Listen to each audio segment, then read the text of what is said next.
Assessing the damage from this winter storm. It's not looking good inside this pump house.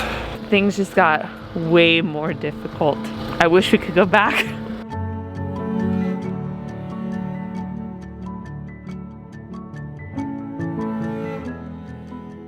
So we have some pretty insane low temperatures currently heading our way, like sub-zero temperatures possibly. And you guys know that we do sleep in the cargo trailer, and that's just not going to work for this because it only has a very small layer of insulation of foam. So we're going to be staying in the house for these really cold nights, all of us, dogs included, and just work on staying warm because we do have a heater in here. It's not the mini splits, obviously, we don't have that all hooked up yet, but we do have a small heater. So we'll be staying here and staying nice and warm.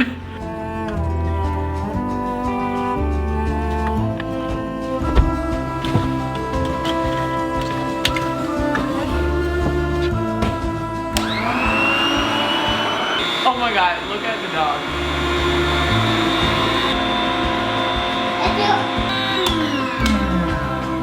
This is awesome. I feel like I've always only had the ones that had a separate pump and then you lose it.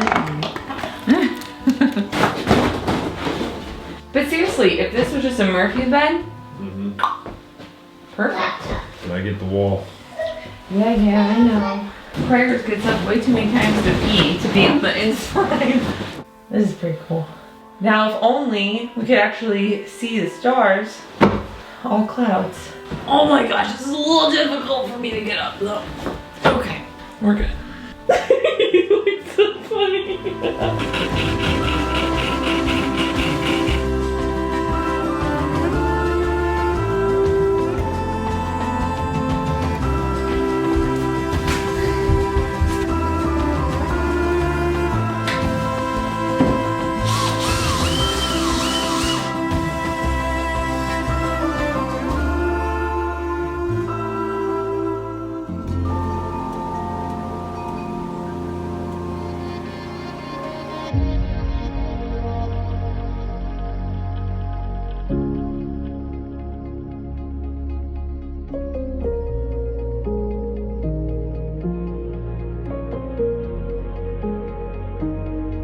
Alright, so we had an awfully cold night last night, as you can tell by all the snow on the ground, and it's still snowing now. Tonight's actually one of the coldest nights. So I want to come out and check on the water tanks, and yeah, it's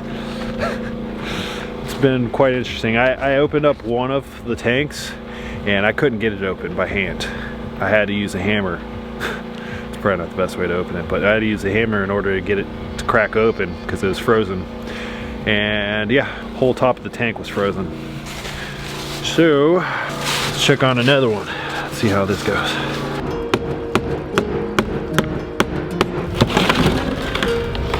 Oh, you look at that. Crack this open. And last tank.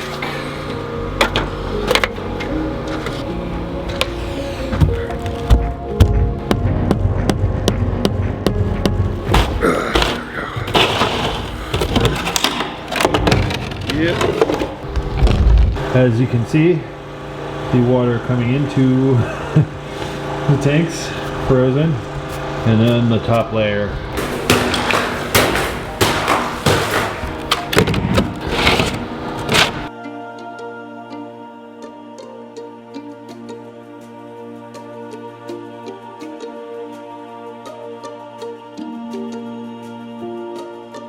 Close your eyes, I mean it for a second. Close your eyes, baby, do your best to concentrate your mind. Fix it upon whatever you like. I'm drunk on a memory back when we were just I think we may actually get the ground cover this year. I know. There's a lot of snow on the ground out there right now. The weather outside is frightful. It really is. I do not want to go over to that barn and do dishes What did it say? What does it feel like right now? 3 degrees. Oh my gosh!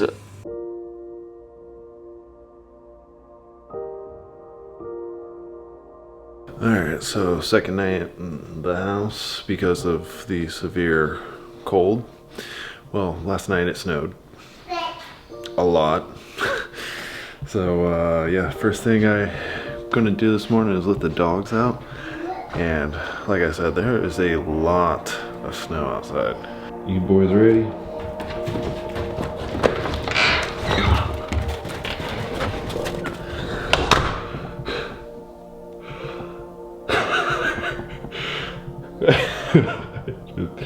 It doesn't even know what to do.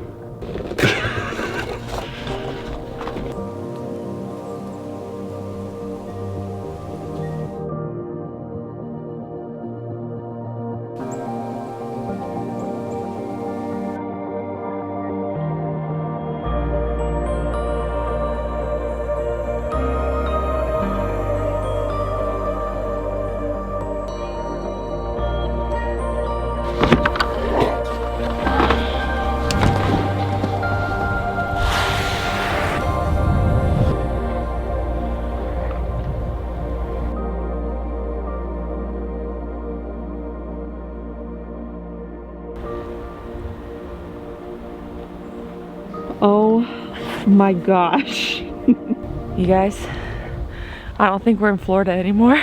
It is so bright. I cannot believe we have this much snow here right now. This is by far the most snow we have ever had here.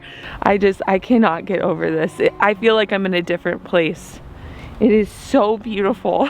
I have never been so cold.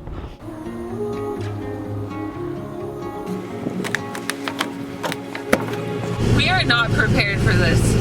Like, this doesn't even feel real right now. I know. I didn't think we would get this much snow. I guess when it does snow, it snows. Yeah, right. Spencer measured it and it's 7 inches out there.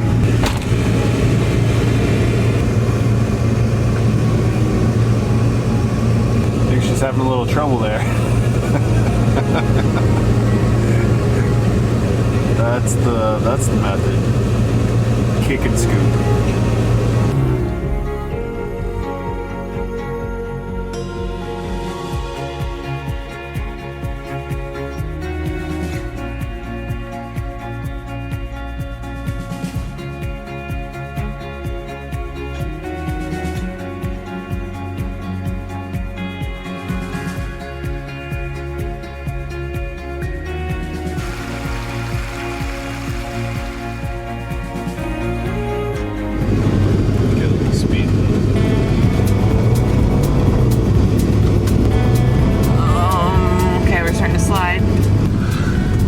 Spencer. We'll get up there. Baby. As soon as we clear some of this snow out of here too.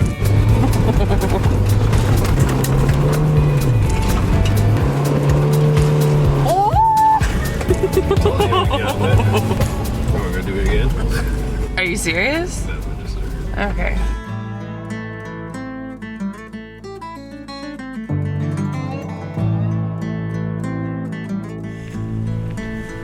Too much adventure for one day. I know. Like, did she fall asleep as we were driving up that hill? Probably. Okay, so we just ran to town to grab some extra supplies and some extra groceries.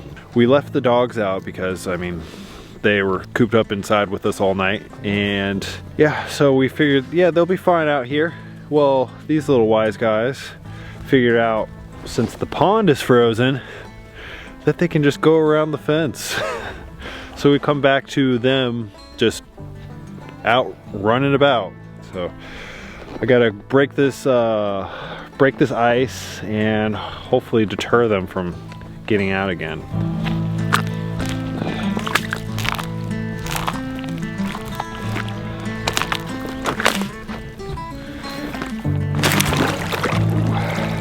You know what? I think I see where they ventured out.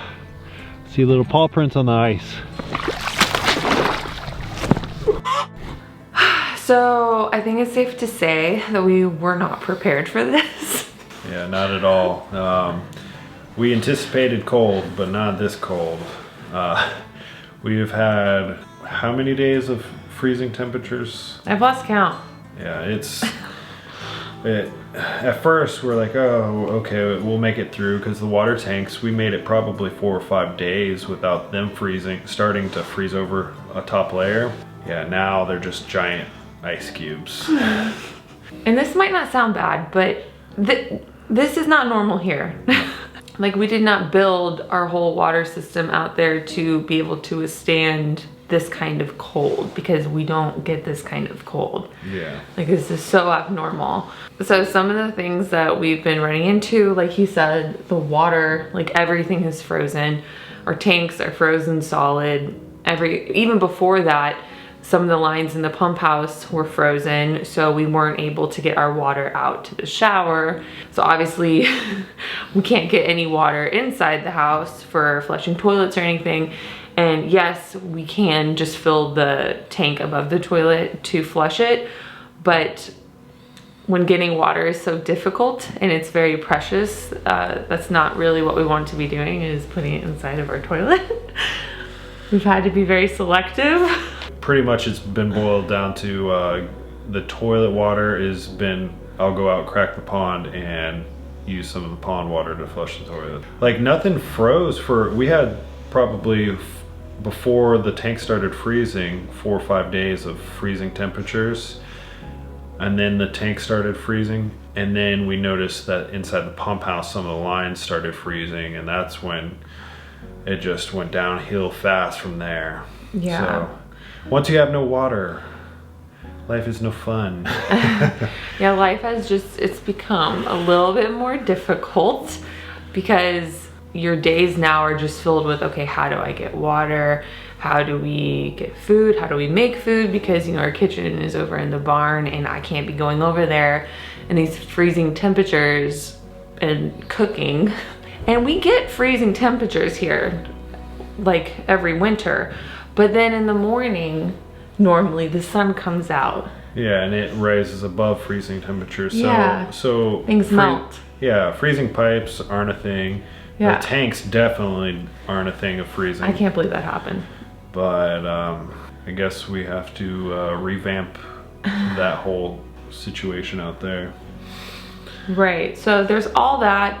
Power, Spencer has had to run the generator a couple of times. And as far as the solar panels with all the snow, he's having to go out there and knock all the snow off, which I know can't be fun. No, not when you don't have the proper gloves. I know, this is the thing, we're not prepared at all. Like, we don't have the proper clothes.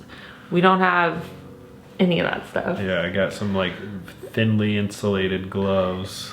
I don't even have gloves. Like, so there's all that. And then on top of that, we're having some issues with our heater in here. Yeah, we have an indoor safe propane heater, a big buddy heater, and it's a lifesaver, but at the same time, oh, by the way, we do have a carbon monoxide detector. Yeah. Before we even turned that thing on, we went and got one.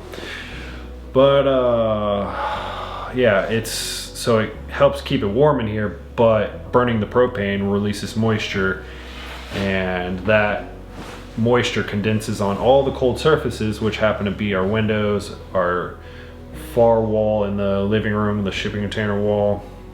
And if we turn that heater off to go to town or whatever, we'll come back to all this being frozen. Once we get the AC up and running, the mini splits, that won't be an issue, because the mini splits will be producing dry heat, not releasing moisture, so that none of this will be an issue once the AC is up and running. But right now, it's just one hurdle after another. I know, but on the bright side, can you imagine if our house hadn't been spray foamed yet? Oh no, I couldn't. Like, I don't know what we'd be doing. Yeah, no. Yeah, so how all that condensation on the windows freezes whenever we turn the heater off, then whenever we turn it back on, it starts to melt. And then it goes and it starts touching the drywall. Yeah, it pulls on the ledge of the windowsill and just... But what are we supposed to do, you know? We just need this cold to go away. Yeah. Go back to the Arctic. Right. So things definitely haven't been easy, but you know, we're okay. And I think one good thing that we have learned from this experience is that there are some things that we need to change about our home, because we want our house to be able to withstand more extreme weather conditions. We just didn't know that it was going to need to be this extreme. But now we do. Yeah. This is like way off the end of extreme. Normally you get like maybe a little bit of dusting on the ground of snow, and every 5 to 10 years you might get a couple inches. This is just like an Arctic blast. Living in a winter wonderland.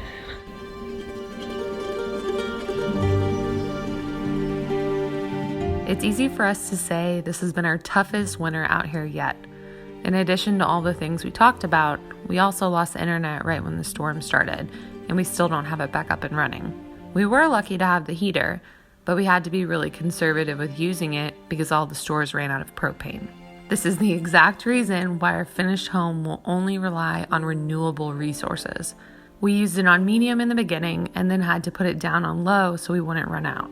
It was not nearly enough to heat our home, and it was not warm inside the house, but it was much warmer than outside. There were mornings when it would drop down to sub-zero temperatures outside, and it said it felt like -15. We stayed warm by bundling up under a heater blanket at night.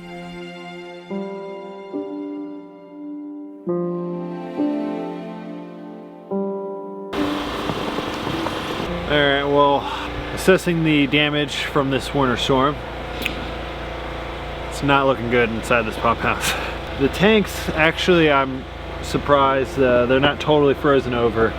If you hit it down low enough, you can still feel water moving around, sloshing around in there. But yeah, there's a good layer up top.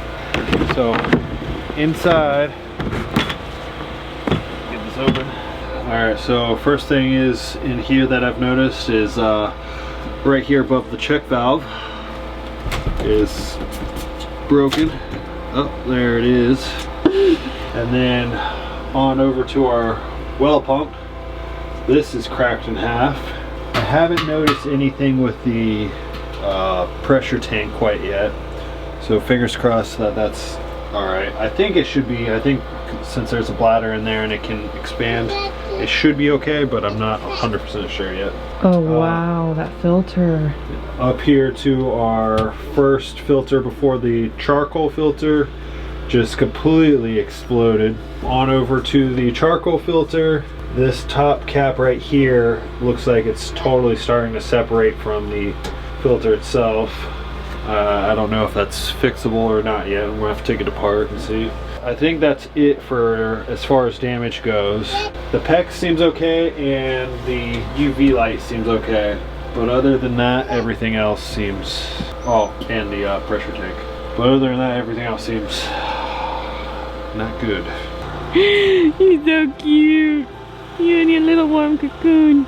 Yeah, so this is definitely a worst case scenario kind of situation that we have, because having clean water here is obviously top on the priority list, and now we don't have it. So we're gonna have to go back to hauling water in and running around to try to do everything else, because now that this has all happened, I mean, we have to wait for the water tanks to melt. We have to fix everything in this pump house, get everything ordered. Spencer's gonna have to fix it all. Hopefully nothing else is wrong, like anything underground or anything. And until we do all of that, we don't have drinking water, we don't have a shower, a toilet, or laundry. Like, it's just, it's funny. We were talking about this earlier. We felt like before, like things were kind of hard sometimes, you know, like having to go outside and grab our water and not just having it come out of a faucet and everything. And man, just things just got way more difficult. I wish we could go back. I will never complain again.